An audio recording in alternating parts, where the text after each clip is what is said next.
बच्चों, आज हम आपको चैप्टर 15 पढ़ाएंगे, पहली चूक यानी पहली गलती। इस चैप्टर में आप लोग को ये बताया गया है कि शहर में रहने वालों को लगता है कि जब कोई काम ना हो उनके पास तो खेती करें। खेती बहुत आसान काम है, उसे तो ऐसे ही किया जा सकता है, लेकिन जब सचमुच उसमें करने की बारी आती है तब उन्हें असलियत समझ में आता है कि जितना वो आसान समझते हैं वो उतना आसान नहीं है। उत्तम खेती मध्यम बान, अधम चाकरी भीख निदान। ये लेखक ने लिखा है कि खेती सबसे उत्तम काम है और हमें बाकी काम मध्यम है, और दूसरों की चाकरी यानी नौकरी करना अधम बेकार काम है, और भीख मांगना तो सबसे बुरा काम है। यह कहावत पहले कई बार लेखक सुन चुका था, और जब वो बीए पास करने के बाद उसे नौकरी नहीं मिली तो वो सोचा कि हम क्या करें, हमें और किसी व्यवसाय करने के बजाय चलकर खेती में गांव चलकर खेती में अपने चाचा का हाथ बटाना चाहिए, खेती करनी चाहिए। वो जब गांव आया और अपने चाचा से ये बात बताया कि हम खेती करना चाहते हैं, तो उनके चाचा ने कहा कि फारसी पढ़कर जिस प्रकार तेल नहीं बेचा जा सकता, वैसे अंग्रेजी पढ़कर खेत नहीं जोता जा सकता। मतलब कि अगर आपको तेल बेचना है तो आपको फारसी नहीं हिंदी बोलना पड़ेगा, और अंग्रेजी पढ़कर खेत नहीं, यानी कि जो सूट बूट वाला है वो भला खेती कैसे करेगा। तो चाचा कहे, बेटा यह काम तुमसे नहीं होगा, क्योंकि इसमें दिन रात पसीना बहाना पड़ता है, मिट्टी या गोबर में खेलना पड़ता है। तो लेखक ने जवाब दे दिया कि यह शरीर भी तो मिट्टी का बना है और गोबर तो पवित्र वस्तु है। मिट्टी का स्थान यदि पंचभूत है तो गोबर का स्थान पंचगव्य। पंचगव्य यानी गाय के द्वारा दिया गया 5 पवित्र चीज़ों में, जैसे घी, दूध, दही, गोबर, गौमूत्र, ये सब पंचगव्य हैं। ऐसी बातें लेखक के मुंह से सुनकर उसके आसपास बैठे सभी लोग दंग रह गए और सब लोग धन्य है कहने लगे। उन्हें लगा कि कितना समझदार इंसान है, देखो इसके अंदर कोई क्या होता है कि जब शहर के लोग गांव में जाके ऐसी बातें करते हैं तो लोग सोचते हैं देखो इसमें जरा भी घमंड नहीं, लेकिन ये तो सिर्फ कोरी कल्पना है, सिर्फ बातें हैं। वो बताने लगा कि कितने बड़े बड़े लोगों ने खेती की है, वाल्टायर, कार्लाइन, टॉलस्टॉय, ये सब किसान ही तो थे, ये सब लोग काम किए हैं, तो फिर मैं क्यों नहीं काम कर सकता हूँ। उनके चाचा जी कहे कि ठीक है बेटा, अगर तुम ऐसा समझते हो तो चलो खेती करो, लेकिन एक चीज़ समझ लो कि खेतों के आसपास कॉफ़ी हाउस नहीं होते हैं, सिनेमा घर के गद्देदार कुर्सी नहीं होती हैं, बल्कि वहाँ अरहर की ठूठी जानते, अरहर काट ली जाती है तो अरहर का पेड़ बहुत कठोर होता है, तो उसके पैर में जो आधे से काटा जाता है तो जो खेतों में उसकी ठूठी रहती है यानी लकड़ी रहती है, उसमें चलने पे वो पैरों में चुभती है। तो कहीं यहाँ खेतों में अरहर की ठूठियाँ मिलेगी। तो कहता है कि सिनेमा का हमें इसलिए शौक़ था क्योंकि हमने सिनेमा से ही खेती करना सीखा।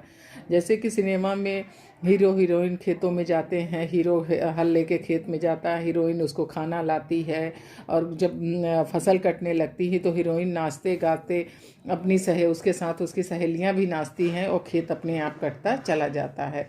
तो ये सिर्फ लेखक ने सारी बातें कल्पना में की थी कि ऐसा ऐसा होगा। तो वो चाचा जी कहे कि चलो ठीक है बेटा, जाओ तुम गांव के दक्षिण की ओर रमेसर की बगिया के आगे गलियारा जाता है, गलियारे के पश्चिम में राह फूटती है निकलती है, और एक मेड़ पर उधर एक मेड़ जाती है, मेड़ पर पूरब गन्ने का खेत है और गन्ने के पास बाजरा खड़ा है। अब लेखक को ये लगा बाजरा खड़ा यानी कोई आदमी, बाजरा कोई आदमी है जो मेड़ पर खड़ा होगा। वो चल पड़ा, गया, रास्ते में उसे एक कुआं दिखा, वो कुआं देख के सीटी बजाने लगा और गाना गाने लगा। उसे लगा कि कोई हीरोइन यहाँ पायल झनकाती हुई दिखेगी, लेकिन उसे ऐसा कुछ नहीं मिला। फिर तो उसे लगा ये गांव बहुत बेकार है, यहाँ तो ऐसा कुछ नहीं हो रहा जो फिल्मों में होता था। फिर वो ढूंढते ढूंढते उस जगह पे पहुंचा जहाँ चाचा ने उसे बताया था। वहीं गन्ने का खेत था और वहीं सोचा कि यहीं कहीं बाजरा खड़ा होना चाहिए। वो गन्ने के खेत के बारे में भी नहीं जानता था, क्योंकि वो कभी गांव आया नहीं था, किसी पेड़ खेत पौधे को पहचानता नहीं था। अब वो बाजरे को ढूंढने लगा। एक किसान उसको देखा तो वो पूछे कि क्या आपका नाम बाजरा है? किसान कहा, नहीं, मेरा नाम तो रामचरण है। मैंने रामचरण के कंधे पर हाथ रखकर पूछा, मित्रता के भाव से पूछे, रामचरण मुझे बताओ ये बाजरा कौन है, क्योंकि वो सोच रहा था कि बाजरा कोई आदमी है। अब किसान को हंसी आ गई। वो कहा, वो आसपास के लोगों को बुला के बोला कि अरे भैया यहाँ आओ, देखो ये क्या कहते हैं। तो लेखक झेप गया। वो कहा, अरे दरअसल मैं जानता था, बाजरे की छाँव ढूंढ रहा था। आप लोग अगर बाजरे का खेत देखे होंगे तो बाजरे का खेत भी गन्ने के खेत जैसा ही होता है। जैसे गन्ने के पेड़ होते हैं वैसे बाजरे का पेड़ होता है, बस उसमें बालियां लंबी लंबी लगती हैं। अब बताइए, उसमें वो छाँव ढूंढ रहे थे कि बड़ा सा पेड़ होगा उसमें छाँव होगी। दूसरे दिन वो आया और उसे लगा कि ऐसे हमसे दोबारा गलती हो जाए, तो मोटी मोटी किसी शास्त्र की किताबें लाया और उसको पढ़ने लगा कि इसको पढ़ के अब हो जाएगा, जिससे उसे कोई गलती नहीं होगी। अब वो दूसरे दिन वो खेत में गए तो उन्हें बीज की ज़रूरत हुई।